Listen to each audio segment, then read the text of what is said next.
Hello guys, ang tama pagkalibing ng puno ng madikakaw ganito guys. Tuturo ko sa inyo para ano, para hindi mamamatay. Yung may mamamatay naman siya, hindi naman lahat, pero hindi marami. Kunti lang. Kasi kadalasan guys, maglibing ng puno ng madikakaw. Kala natin mabubuhay yung marikakaw yung inilibing natin kasi ganito.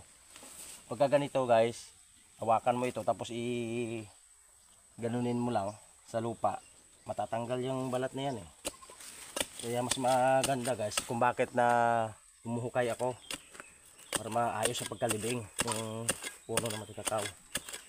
Okay, malalim na. Yun talaga ang mas maganda ng paglibing kasi ganito guys.